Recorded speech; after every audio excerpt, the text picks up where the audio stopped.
Live from WTVO 17, this is Eyewitness News at 5. Good evening, I'm Mimi Murphy. And I'm Eric Wilson. A woman is in custody following an incident near a Rockford Senior Living Center. Around 10:45 this morning, Rockford Police posted on their X account urging residents to avoid the Fairhaven Christian Retirement Center near North Alpine and Riverside.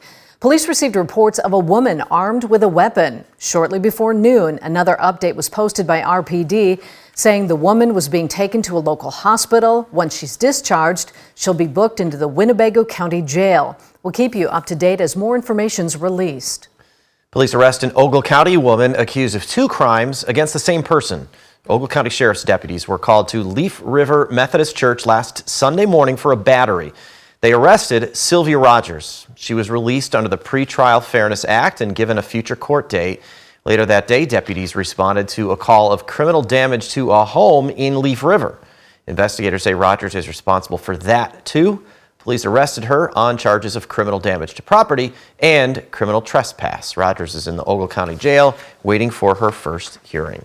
2 men wrongfully imprisoned for more than 40 years are now free. Jimmy Soto and his cousin David Ayala were released last night. They were wrongfully convicted of murdering a teenage girl and a U.S. Marine back in 1981. Ayala was 18 years old at the time of his arrest. Soto was 20. Soto was accused of the shooting while Ayala was the alleged gang leader who ordered the hit. The Exoneration Project says the convictions were based on coerced statements and witnesses later retracted their testimonies. The men are now the longest-serving wrongfully incarcerated people in Illinois history. I feel excited, elated, exuberant, but as I mentioned before, a bit of righteous anger. It should not have taken 42 years for this to happen. While behind bars, Soto earned a degree from Northwestern University's prison education program and took his LSATs. A Belvidere man's hurt after a semi-truck's tires come loose. DeKalb County sheriffs say the incident happened around 4:30 yesterday afternoon near Cherry Valley and Snake Roads. A semi-truck was westbound on Cherry Valley Road when 2 of its tires came off the axle. The tires hit a Ford van that was eastbound. Investigators say the van drove into a ditch and flipped. The van's driver was taken to a local hospital. Police didn't release any information about his condition. The truck's driver got a ticket for unsafe equipment. IDOT begins a campaign to keep the roadways safe during the holidays. From today through January 2nd, police across the state are teaming up with IDOT to show zero tolerance for alcohol and drug-impaired driving. Police remind motorists that driving impaired, whether it's from alcohol, marijuana, or any other substance, no matter if it's legal or not, is potentially deadly and illegal behavior. The National Highway Traffic Safety Administration says in 2021, more than 13,000 people across the country were killed in crashes involving an alcohol-impaired driver. Future nurses receive their diplomas. Soon they will be out in the field saving lives. Jess Lipson was there for the St. Anthony College of Nursing graduation. Jess? Eric, Mimi, friends, families, and educators gathered to watch more than 20 graduates walk the stage, a chance to reflect on their hard work and long hours put in.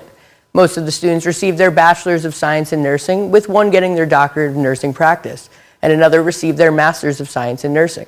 It's been a long journey to this point. Many grads say they couldn't have done it alone. I would say my coworkers and the professors at the school. The healthcare world is very resilient. Nurses are very resilient. I would say that's what keeps me going. The patients and the people I'm working side by side with every day. Later at 6, we'll hear from the president of the college as she talks about the lessons she hopes their graduates will walk away with. Eric? Thanks, Jess. A state-line healthcare provider gives back to the community ahead of the holidays. Molina Healthcare of Illinois invited people to a mobile health clinic and toy drive. Community members could receive wellness exams, prenatal and postpartum visits, and blood pressure screenings, all free. Molina's clinical supervisor says today's event's about supporting the need for more accessible care and helping families ahead of the holidays. Numbers show people in Winnebago County have higher than average rates of poor physical health and diabetes. Statistics show that those in lower income communities have not as great access to care. They don't have the PCPs or the knowledge to know where to go. So we are those that maybe are living experiencing homelessness and, we want to address the disparities. The mobile clinic just closed for the day, but the holiday toy distribution just started. That giveaway runs until 7 at Patriots Gateway Community Center on South 5th Street in Rockford. The new year could see some relief in drug prices for Medicare recipients. Up next, we've got a closer look at a new White House initiative to bring medication costs in line with inflation. And coming up at 6, Christmas is just a little more than a week away. The deadline for when your packages need to be mailed to arrive on time. Well, it's a steady stream of cars coming through Festival of Lights here in downtown, or Rockford, I should say. It's been a fairly warm December afternoon as temperatures today made it into the upper 40s and low 50s. Second day, we reached that 51-degree mark. Things are going to fall just briefly here to kick off next week. A look at how cold those temperatures will get and when we can expect the rain to move in. That is coming up in the First Warn forecast a little later. You're watching Eyewitness News, your home team with Eric Wilson, Mimi Murphy, Scott Leber, and Chief Meteorologist Candace King. The White House says tens of thousands of Medicare patients should expect big savings on their prescriptions. Starting next year, they'll be reducing costs of more than 24 drugs. Washington, D.C. correspondent Raquel Martin has the story. The administration is stepping up its pressure on the pharmaceutical industry. Consumer groups say the president is slowly but surely following through on his promise to reduce the cost of prescription drugs. We're very encouraged. Thursday, President Biden announced starting January 1st, Medicare patients will see the price of 48 drugs go down. It's about giving folks just a little more breathing room. The savings can be substantial. White House advisor Kristen Link-Young says they're targeting medications with prices rising higher than inflation, like Signifor. Consumers who need that drug take it once a month, and they're now going to save $300 on their monthly dose. The White House says the announcement will impact roughly 75,000 seniors. The new policy is part of the president's Inflation Reduction Act, passed by Congress last year. Are more cost-saving measures on the way. We've been working to negotiate prices for prescription drugs in the Medicare program for the first time. Those negotiations are underway, and you should expect to continue hearing from the federal government about that progress. Pharmaceutical groups like Pharma insist government meddling will stifle innovation of life-saving drugs. Peter Maybardick, director of Access to Medicine at Public Citizen, disagrees. The White House is standing up to ensure that people start getting a fair deal for all those tens of billions we're putting into pharmaceutical research. In Washington, Raquel Martin. It was the second day in a row where some places in the state line saw temperatures hit 50 degrees. After the break, the weather's so nice we couldn't resist sending Candace out live. She'll have our weekend forecast at the Festival of Lights.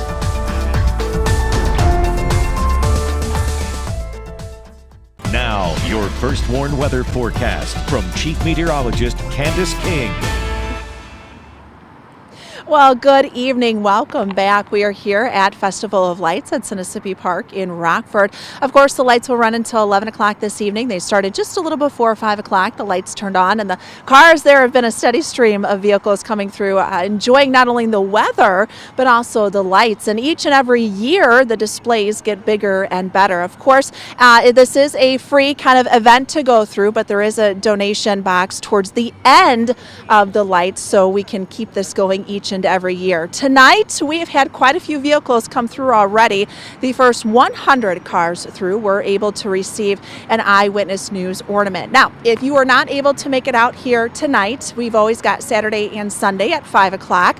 Beginning next week, the lights will run every day at 5, and they will be on 24 hours for Christmas Eve and Christmas Day. Now, next Thursday, meteorologist Jordan Wolf will be out here, not only giving you the weather, but also handing out the Eyewitness News ornaments. So we will be out again, our last time this season, next Thursday, starting at 5. Things have been fairly quiet and warm too. We've got cloud cover out there, which will keep us very mild as we go through the night tonight.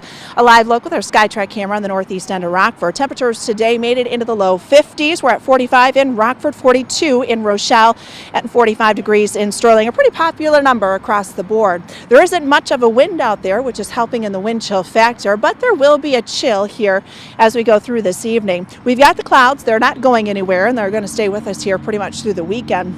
We look a little up to the north and then back off to the west. You had some rain showers, 2 storm systems moving in from the north and from the south. They'll phase together, which means they'll just kind of mesh together to perform one low of area of low pressure, I should say, that'll move across the region here for the afternoon. We can see that on water vapor. We've got a lot of moisture coming in with that low pressure system across the central and southern plains, and then that low moving up from the northwest, that'll dive to the southeast. This map shows energy in the atmosphere. The red on the map, rising air. That's where that low pressure system sits. And you notice how those two kind of phase together and then move overhead. So we do actually have a lot of energy in the atmosphere coming through with this system, which could at times give us some periods of a little more moderate rainfall here and there. As we time out the rain, we've got cloudy skies taking us through tonight. We're not expecting any showers tonight. I think by about 5, 6 o'clock, we may start to see some rain move in from the west and southwest. That'll overspread as we go throughout the morning.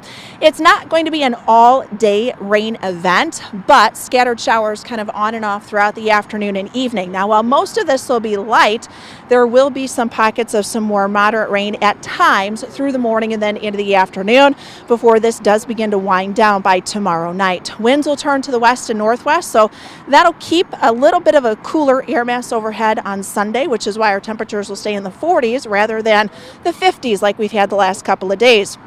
We've got the clouds for the first half of the day on Sunday, but we should start to see things dry out just a bit once we get into Sunday night and then into Monday. But there are a series of cold fronts that'll come through first Sunday night and then another one Monday morning, which will drop the temperatures down. In fact, a quick burst of cold air coming up for Monday, and it will feel a lot colder out there. Temperatures will struggle to make it into the low 30s. Wind chills, however, throughout the day on Monday will stay in the teens. When we look at our rainfall totals, around a 1/10 of an inch up to a 1/4 of an inch. Some areas may receive just a little more than that, but I think for everyone we are under 1/2 an inch with that. So 37 for tonight, cloudy skies, a mild night. In fact, our temperatures will be warmer than what our daytime average high should be. 43 for tomorrow afternoon. We've got the rain on and off throughout the time. However, we could see some areas of fog tomorrow night going into Sunday, just with that moisture still lingering around.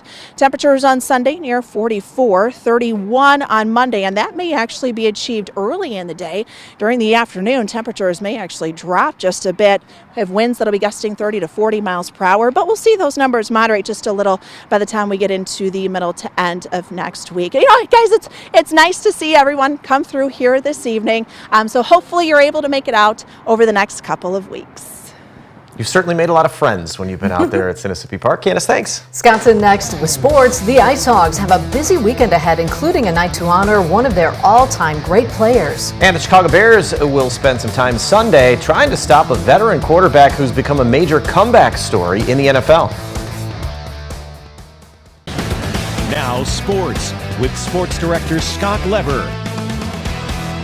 The Ice Hogs will try to pull out of their nosedive tonight at the BMO. They'll host the Iowa Wild. The Hogs have dropped their last 6 games, and in their last 4 games, they've been outscored 21-3. And tomorrow night will be a big night when the Hogs play a second game against the Wild. Former goaltender J.F. Rivard will be the first member inducted into the Ice Hogs Hall of Fame. Rivard was the Ice Hogs goaltender for their first 4 seasons in the old United Hockey League. He was the team's MVP 2 of those seasons. He holds several franchise records, including most games played and most career saves. His 69 victories rank 2nd in franchise history.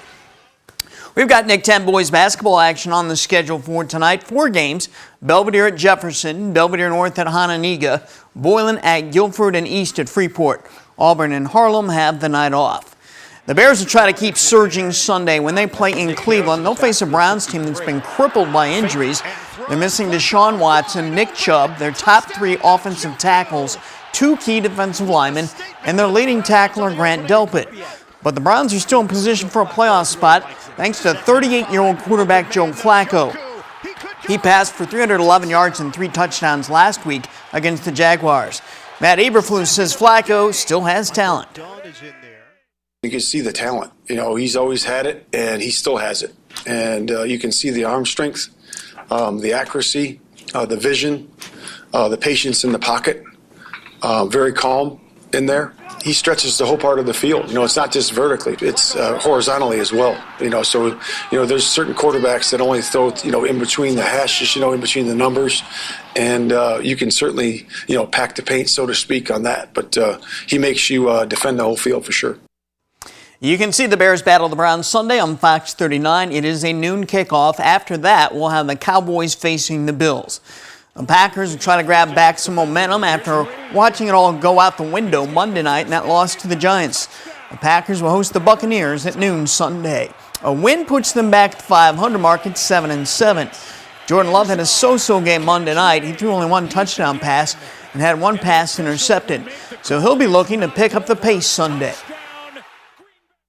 The mindset going forward, obviously, it wasn't my best game so far.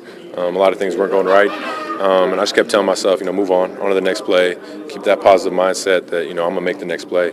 That last drive, we were able to, finish it, put some points on the board, but obviously too little too late. But, I think it's good just to see, the offense be able to finish the drive right there at the end, take the lead back. But there's so many things that just missed opportunities that would have put the game away earlier. So just learning from that, growing from it. That's sports. We'll be right back.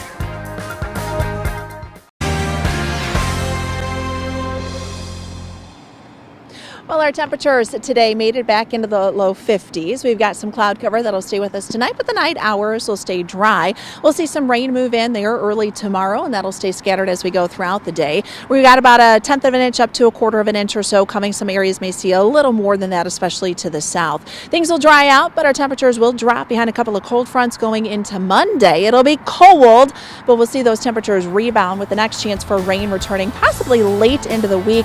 Kind of keeping an eye around Christmas. May see a shower or two kind of work closer to Christmas Day and then a little after, but temperatures staying on the warmer side. All right, looks pretty out there. Thanks, Candace. And thank you for spending some time with us. Stay safe.